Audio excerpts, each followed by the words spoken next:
پہچاننے کی نظر کب مفقود ہو جاتی ہے انسانوں سے، کب آپ حقائق کو نہیں پہچان پاتے، کب سمجھ میں نہیں آتا؟ جب کوئی تعصبات کے، خواہشات کے پردے آپ کے آگے آئے ہوئے ہوتے ہیں۔ تو فتنہ دجال میں ایک فتنہ تو یہی ہے نا کہ اس کے پاس اتنا کچھ ہوگا کہ لوگ اس سے اتنے مروب ہو جائیں گے۔ آج بھی تو کیا ہوتا ہے، جس کے پاس چند ایک چیزیں کچھ ہوں تو ہم مروب ہو جاتے ہیں۔ جب مروب ہوتے ہیں تو ہمیں اس کی غلطی بھی غلطی نظر نہیں آتی، اس کی غلطیوں کو بھی ہم اپریشیٹ کرنے لگتے ہیں۔ یہی ظاہر نگاہ ہونا ہے۔ پھر دجال کی جنت اور جہنم ہوگی، یعنی جیسے وہ ٹھنڈا پانی اور جلانے والی آگ اس کے ساتھ ساتھ ہوگی۔ آپ صلی اللہ علیہ وسلم نے فرمایا پھر دجال نکلے گا، اس کے ساتھ ایک نہر اور ایک آگ ہوگی، جو شخص اس کی آگ میں داخل ہوا اس کے لیے اجر و ثواب واجب ہو گیا اور اس کے گناہ معاف کر دیے گئے، اور جو شخص اس کی نہر میں داخل ہوا اس پہ گناہ لاد دیے گئے اور اس کا اجر مٹا دیا گیا۔ اس سے پہلے اگر اس نے کوئی نیک کام کیے بھی تھے تو ختم ہو جائیں گے۔ دجال سے بچنے کے لیے لوگ پہاڑوں پہ چلے جائیں گے۔ ام شریک کہنے لگی یا رسول اللہ اس دن اہل عرب کہاں ہوں گے؟ فرمایا اس دن وہ بہت کم ہوں گے۔ دجال کن لوگوں کا پسندیدہ لیڈر ہوگا؟ آپ صلی اللہ علیہ وسلم نے فرمایا اصفہان یعنی اصفہان کے 70,000 یہودی دجال کی پیروی کریں گے، جن پر سیاہ چوغے ہوں گے، وہ اس کو اپنا سردار مان لیں گے۔ آپ نے فرمایا دجال ایک مشرقی علاقے سے خروج کرے گا جسے خراسان یعنی موجودہ افغانستان کا آس پاس کا علاقہ کہتے ہیں۔ اس دجال کی پیروی کچھ ایسی قومیں کریں گی جن کے چہرے کوٹی ہوئی ڈھالوں کی طرح چپٹے یا طے برطے ڈھالوں جیسے ہوں گے۔ ڈھال کبھی دیکھیے، شیلڈ ہوتی، ابری بھی ہوتی ہے نا، ذرا ڈیزائن بھی ہوتے ہیں بعض اوقات اس میں، تو اگر کوٹ دیا جائے اس کو تو کیا ہوتا ہے، چپٹے اسٹریٹ ہو جائے، ڈیزائن جو ہے وہ بیٹھ جاتے ہیں۔ تو آپ نے کیا فرمایا کہ دجال کی پیروی ایسی قومیں کریں گی جن کے چہرے کوٹی ہوئی ڈھالوں کی طرح چپٹے ہوں گے۔ دجال بیت اللہ اور بیت المقدس میں داخل نہیں ہو سکتا۔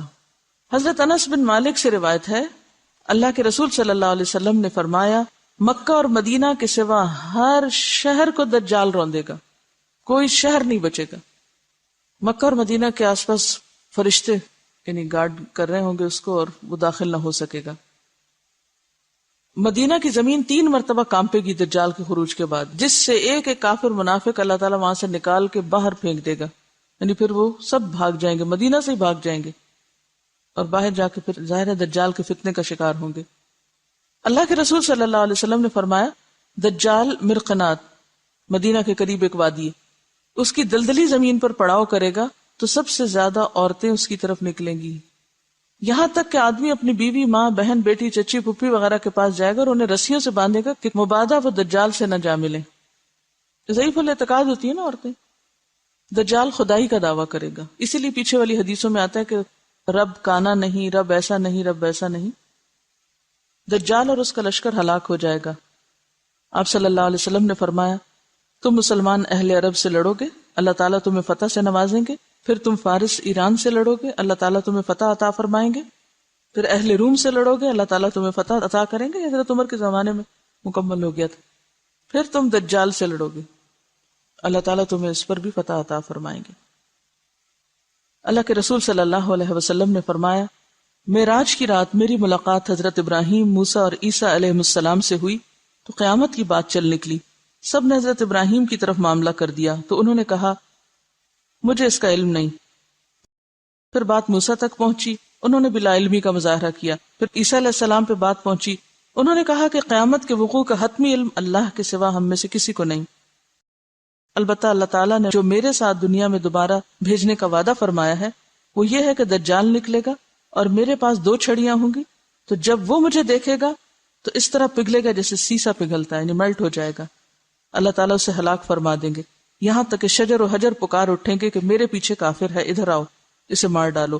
اس طرح اللہ ان سب کو ہلاک کر دیں گے۔ اور یہ جو دجال کو تلاش کریں گے عیسیٰ علیہ السلام اور ماریں گے تو یہ لد کے مقام پر ہوگا، فلسطین میں ایک جگہ کا نام ہے لد، آج کل وہاں ایئرپورٹ بن گیا ہے۔ فتنہ دجال کی لپیٹ میں آنے والے سب سے زیادہ یہودی ہوں گے، پھر اجمی، ترکی، جاہل گمار عورتیں، سب منافق کافر، یہ لوگ فتنے کا شکار زیادہ ہوں گے۔ دجال سے بچاؤ کے طریقے، پہلی بات یہ کہ اس کا انکار، پھر سورۃ الکہف کی ابتدائی 10 آیات، ان کو حفظ کر لینا چاہیے، کوشش کریں دن کے کسی ایک نماز میں پڑھ لیں۔ اور فرمایا جو شخص تم میں سے دجال کا سامنا کرے وہ سورۃ الکہف کی ابتدائی آیات پڑھ لے۔ ایک اور جگہ فرمایا جس نے یہ 10 آیات تلاوت کی وہ دجال کے فتنے سے بچا لیا گیا۔ ایک اور روایت سے یہ بھی پتہ چلتا ہے کہ جس نے سورۃ الکہف کی کوئی بھی 10 آیات یاد کر لی، پہلی یا آخری یا بیچ کی، تو وہ محفوظ ہو گیا۔ اب سوال یہ پیدا ہوتا ہے کہ ایک روایت میں آتا ہے پہلی 10، دوسری میں آتا ہے آخری 10، پھر آتا ہے کوئی بھی 10، اس سے کیا مسئلہ پتہ چلتا ہے؟ کہ قرآن سارے کا سارا ہی ایک طرح سے کیا ہے؟ شفا ہے۔ یہ جو عام طور پر ہم مخصوص آیتوں کو محدود کر لیتے ہیں، یہ بس لوگوں کے اپنے اپنے تجربے ہیں، لیکن کسی دوسرے کو اس کا پابند نہیں بنایا جا سکتا۔ اور اگر اس کا نام لیا بھی گیا یا پہلی 10 آیتیں یا آخری، تو اس میں اصل میں دیکھنا یہ چاہیے کہ مطلب کیا ان آیتوں کا، کس کانٹیکس میں بات ہو رہی ہے۔ دولت فتنہ ہے، حکومت فتنہ ہے، علم فتنہ ہے، تو مختلف فتنوں سے بچنے کی بات ہے سورت کا۔ کہیں سے بھی 10 آیتیں اٹھائیں گے تو فتنے سے بچنے کی تعلیم مل جائے گی آپ کو، اسپیشلی پہلی 10 جو ہے۔ تو اگر دجال کے فتنے سے بچنے کے لیے آپ صلی اللہ علیہ وسلم نے اس کو عام کر دیا کہ کوئی بھی 10 آیتیں لے لو، تو پھر کہاں سے جواز ملتا ہے کہ کوئی ایک ہی آیت لے کے اسی کے اندر یہ سمجھو کہ اسی سے ہی مسئلہ حل ہونا ہے اور اسی کو ہی بار بار پڑھو۔ دیکھیے کہ کیا ایسا نہیں ہوتا کہ آپ کے ذہن میں کوئی سوال ہوتا ہے، کوئی پریشانی ہوتی ہے، آپ قرآن کہیں سے بھی کھولتے ہیں اور تھوڑی دیر پڑھتے ہیں تو آپ کو وہیں سے جواب آنا شروع ہو جاتا ہے۔ یہ نہیں ہوتا کہ اسی خاص جگہ سے کہیں سے بھی آپ کو، قرآن پورے کا پورا شفا ہے، ٹھیک ہے۔ وَنُنَزِّلُ مِنَ الْقُرْآنِ مَا هُوَ شِفَاءٌ وَرَحْمَةٌ، اور سورۃ الفاتحہ کو خاص طور پر شفا کا، اگر معوذتین وہ صورتیں ہیں کہ جو آپ صلی اللہ علیہ وسلم اپنی بیماری کے موقع پر خود پہ پڑھ کے تو ہاتھ پھیرا کرتے تھے۔ ایک روایت میں آتا ہے دجال کہے گا میں تمہارا رب ہوں، اور جس نے کہا تو ہمارا رب نہیں، ہمارا رب تو اللہ ہے اور اسی پہ ہم توکل اور بھروسہ کرتے ہیں اور تیرے شر سے اللہ کی پناہ مانگتے ہیں، اس شخص پر دجال کا زور یا اس کا فتنہ اثر نہیں کرے گا۔ تو اصل ضرورت کس بات کی ہے پھر؟ کیا کرنے کی؟ ایمان درست کرنے کی، اور سچے اور مخلص مسلمان کو دجال کوئی نقصان نہ دے سکے گا۔ اللہ کے رسول صلی اللہ علیہ وسلم نے فرمایا جس شخص نے دجال کی ربوبیت سے انکار کیا، اس سے کہا کہ تو جھوٹا ہے، میرا رب تو اللہ ہے جس پر میں توکل کرتا ہوں، تو دجال اسے کچھ نقصان نہ دے سکے گا۔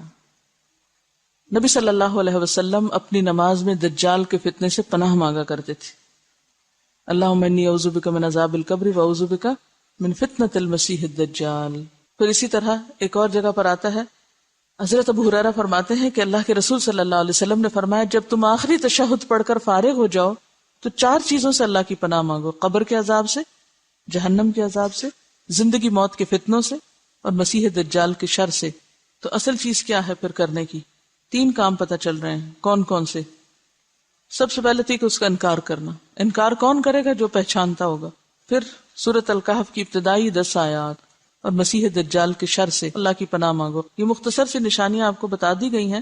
ہر پیغمبر نے اپنی قوم کو دجال کے فتنے سے خبردار کیا، آپ صلی اللہ علیہ وسلم نے بھی کیا، اور آپ نے ساری تعلیمات ہمارے لیے چھوڑی۔ ضرورت اس بات کی کہ ہم ان کو ضرور ایک دفعہ پڑھ لیں اور اپنے بچوں کو بھی اس کی تعلیم دے دیں۔ اصل میں عام لوگوں کی ہماری مشکل یہ ہے کہ وہ خود تو کچھ پڑھتے نہیں، نہ مائنڈ کریٹیکل ہے، جو کچھ کہہ دے بس آنکھیں بند کر کے اس کو مان لیتے ہیں۔ دین دنیا دونوں میں ہم اس لیے پیچھے ہیں کہ ہم نے اپنی آنکھ نہیں کھولی ابھی تک، خود سے دیکھنا نہیں شروع کیا۔ اسپون فیڈنگ ہو رہی، جو کھلا دے کھا لیا، خود تو کتاب کہاں پڑھیں گے، جو بتا دے سن لیا۔ دیکھیے ایک بات ہمیشہ یاد رکھیں، نہ ہمارے ماں باپ نے ہمارے کام آنا ہے، نہ ہماری اولاد نے ہمیں بچانا ہے، نہ ہمارے دوستوں نے ہمارے آگے کھڑے ہونا ہے، اور نہ ہی کسی اسکالر اور نہ ہی کسی استاد اور نہ ہی کسی بزرگ نے آپ کا دامن تھامنا ہے۔ اکیلے اکیلے اپنا حساب دینا ہوگا، کام کسی نے بھی نہیں آنا۔ اس لیے جب انسان کو پتہ چلے نا میں اکیلا ہوں، تو اس وقت اس کا پھر طرز عمل کیا ہوتا ہے؟ اس کے سارے سینسز جاگ اٹھتے ہیں، پوری طرح جاگ اٹھتا ہے، اور جب پتہ ہونا یہ بھی ساتھ ہے ہوئی جو بھی، تو دوسروں پہ ڈیپینڈ کرتا ہے۔ سہولت پسند ہے نا۔ دوبارہ سنیے قرآن اور پھر مزید بات کرتے ہیں۔ ان آیات کا مرکزی نقطہ، فتنہ دجال سے حفاظت کیسے، یا فتنہ دجال سے بچنے کا نسخہ، فتنہ دجال سے بچنے کے طریقے۔ ہمارے پیارے رسول صلی اللہ علیہ وسلم نے بہت پہلے ہمیں ایک بہت راز کی بات بتائی تھی کہ دیکھو لوگو، دنیا میں ایک بہت بڑی مصیبت آنے والی ہے۔ جن کو تو علم ہے کہ دجال کیا چیز ہے، وہ تو اس سے بچنے کے لیے ان آیات کو بس یوں پکڑ لیں گے۔ اچھا یہ بچانے والی آیتیں، کیونکہ جنتر منتر نہیں دیا جا رہا، اس میں وہ نسخہ بتایا جا رہا ہے، وہ طریقے بتائے جا رہے ہیں۔ یہ کر لو گے تو دجال سے بچ جاؤ گے. دجال تو ایمان کا دشمن ہے، اس کے سامنے ایمان بچانا مشکل ہوگا. ٹھیک ہے. اب ہم میں سے کچھ لوگ نسخہ لے کے ڈاکٹر کا تو کیا کرتے ہیں، وہ پانی کی بوتل میں ڈال کے اس کو ہلا جلا کے پی لیتے ہیں. ہم نے قرآن کے نسخوں کو تعویذ سمجھا ہے. اور ایسی آیات کو کس طرح لیتے ہیں، یہ آیت فلاں بیماری سے بچانے والی ہے، یہ آیت فلاں کام نکلوانے والی ہے، لہٰذا کیا کرو 1000 دفعہ یہ آیت پڑھ لو. کیا آپ صلی اللہ علیہ وسلم کے قول کا مطلب یہی تھا کہ یہ 10 آیتیں رٹ کے 1000 دفعہ پڑھ لیا کرو، دجال تمہیں کچھ نہیں کہے گا؟ اس طرح کرنا ہوگا ہمیں. پھر کیا کرنا ہوگا؟ جو یہ آیتیں بتا رہی ہیں وہ کرنا ہوگا. ٹھیک ہے. اب آپ دیکھیے کیا کیا آ رہا ہے اس میں جو ہمیں کرنے کی ضرورت ہے. سب سے پہلے الحمد للہ الذی انزل علی عبدہ الکتاب ولم یجعل لہ عوجا. تعریف اللہ کے لیے ہے جس نے اپنے بندے پر یہ کتاب نازل کی اور اس میں کوئی ٹیڑھ نہیں رکھی. یہاں صرف یہ نہیں کہا گیا لا ریب فیہ، اس سے زیادہ فورسفل انداز ہے وَلَمْ يَجْعَلْ لَهُ عِوَجًا، کہ اس میں کوئی چیز ٹیڑھی نہیں، کوئی بھی کجی نہیں، کوئی بھی ایسی بات نہیں کہ جو انسان کو مس لیڈ کرے یا غلط رستے پہ لے جائے. قرآن کی یہ تعریف یہاں کیوں کی گئی؟ تاکہ اس کو مضبوط تھام لیا جائے، اس پر پورا پورا یقین کر لیا جائے، اس پر پوری طرح اطمینان رکھا جائے کہ فتنوں سے نجات کا راستہ اسی کے اندر ہے. پہلی آیت یہ سبق یاد کرا رہی ہے. دجال کے فتنے سے محفوظ رہنے کے لیے سب سے پہلے کیا کرنا ہوگا؟ اس کتاب کو یقین کے ساتھ، شک و شبہ کے بغیر، پوری طرح شرح صدر کے ساتھ اس کو تھامنا ہوگا، لینا ہوگا. صرف خود نہیں، قیمن، بالکل درست مضبوط بات کہنے والی ہے یہ کتاب. کیوں آئی ہے؟ لِيُنذِرَ بَأْسًا شَدِيدًا مِن لَدُنْ، تاکہ اللہ کے ہاں جو سخت عذاب ہے اس سے لوگوں کو خبردار کیا جائے. پھر کیا کرنا ہوگا اس کتاب کے ساتھ؟ یہ کتاب کیوں آئی ہے؟ یہ کیوں درست ہے؟ یہ کیوں کجی سے پاک ہے؟ تاکہ کیا کیا جائے؟ لوگوں کو خبردار کیا جائے. کس سے؟ شدید عذاب سے. کہاں ہے وہ عذاب؟ اللہ کے پاس. وَيُبَشِّرَ الْمُؤْمِنِينَ الَّذِينَ يَعْمَلُونَ الصَّالِحَاتِ، اور خوشخبری دے ان مومنوں کو جو اچھے کام کرتے ہیں، أَنَّ لَهُمْ أَجْرًا حَسَنًا، کہ ان کے لیے بہترین اجر ہے. کہاں؟ اللہ کے پاس. دنیا کے اجر کی بات یہاں نہیں کی جا رہی، اسی لیے مَاكِثِينَ فِيهِ أَبَدًا، جس میں وہ ہمیشہ رہیں گے، ہمیشہ. پھر کیوں آئی ہے یہ کتاب؟ تیسرا مقصد. نمبر 1، لِيُنذِرَ بَأْسًا شَدِيدًا، یہ کس کے لیے؟ پوری انسانیت کے لیے. دوسری بات خوشخبری کس کے لیے؟ اہل ایمان کے لیے. تیسری بات پھر خبردار کرنا کس کو؟ وَيُنذِرَ الَّذِينَ قَالُوا اتَّخَذَ اللَّهُ وَلَدًا، خبردار کرے ان لوگوں کو جنہوں نے کہا کہ اللہ نے ایک بیٹا بنا لیا ہے. اس وقت آپ دیکھیے کہ دنیا میں جتنے فتنے برپا ہو رہے ہیں بڑے بڑے، ان کے پیچھے کن 2 مذاہب کی باہم چپکلش ہے، کن 2 مذاہب کا باہم ٹکراؤ ہے. اس وقت آپ دیکھیے کہ اگر آپ تھوڑی بہت بھی دنیا کے حالات سے واقفیت رکھتے ہوں، کیا نظر آتا ہے؟ وہ لوگ جو یہ نظریہ رکھتے ہیں کہ اللہ کا ایک بیٹا ہے اور وہ بیٹا ہم کو نجات دلا دے گا آخرت میں، اور وہ جو توحید خالص پر یقین رکھتے ہیں، ان 2 گروہوں کا باہم ٹکراؤ ہے.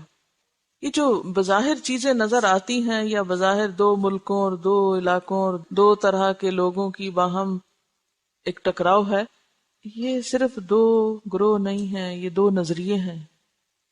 یہ 2 نظریے ہیں. صلیبی جنگوں کا لفظ آپ نے سنا ہوگا، اور بار بار یہ بات اٹھتی بیٹھتی ہے کہ موجودہ جنگیں جو ہیں یہ اسی کی کنٹینویشن ہے. تو جو انسان